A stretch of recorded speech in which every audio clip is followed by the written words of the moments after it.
Analyse du 21 octobre. Let's go. Bon, on va aller en une heure. Il y a le marché qui commence à corriger aujourd'hui. On peut voir qu'on a attrapé les liquidités qui se trouvent au-dessus. Avant d'entamer notre tendance baissière, on a cassé la structure qu'on a marquée hier, c'est-à-dire celle-là, notre MSB. Et maintenant, c'est notre résistance.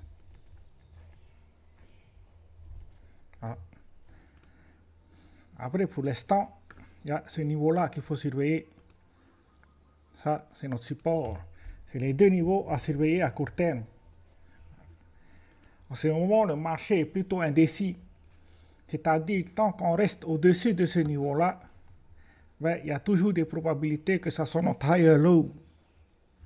C'est-à-dire qu'on fasse ce genre de scénario.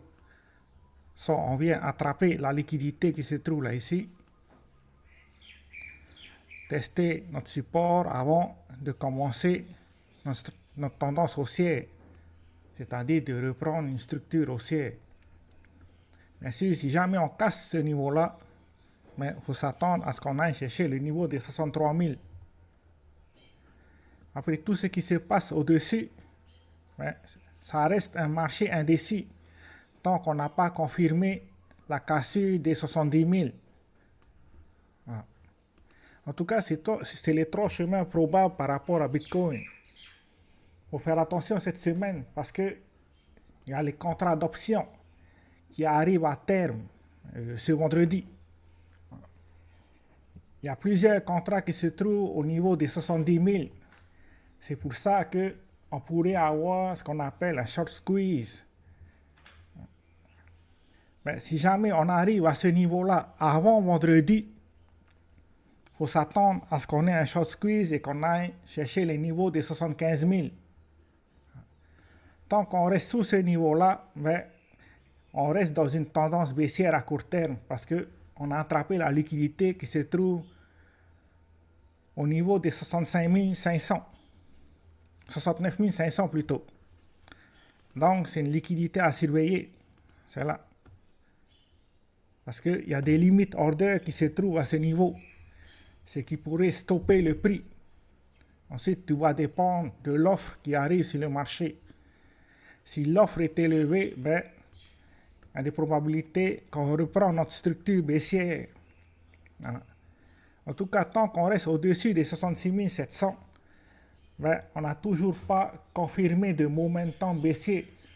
Il y a la structure qui est baissière, mais il n'y a toujours pas de momentum baissier. Ça veut dire que même les vendeurs sont indécis. Ça, c'était par rapport à Bitcoin. Et on peut voir, si on descend pour les scalpers et puis les day traders à court terme, on peut voir qu'il y a peu de contrats ouverts récemment. Donc, c'est vraiment un marché indécis.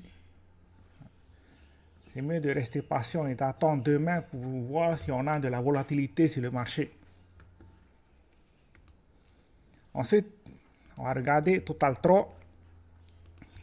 Parce que normalement, les altcoins ont dû corriger.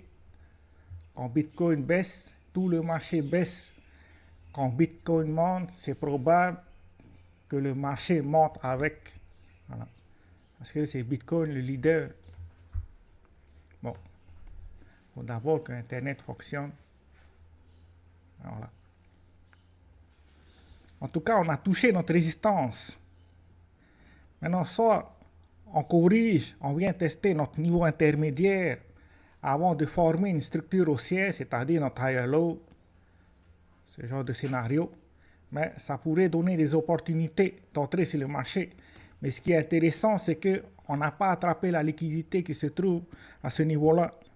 Si je marque cette liquidité-là, on peut voir que la mèche s'est arrêtée juste sous la liquidité qu'on a à ce niveau-là. C'est intéressant. Ça veut dire qu'il y a de la liquidité qui se trouve au-dessus et on pourrait avoir un momentum aussi à court terme sur les altcoins. Maintenant, tout va dépendre du Bitcoin. C'est Bitcoin qui confirme la tendance du marché. Voilà. C'est tout ce qu'on a pour aujourd'hui. Ciao, ciao.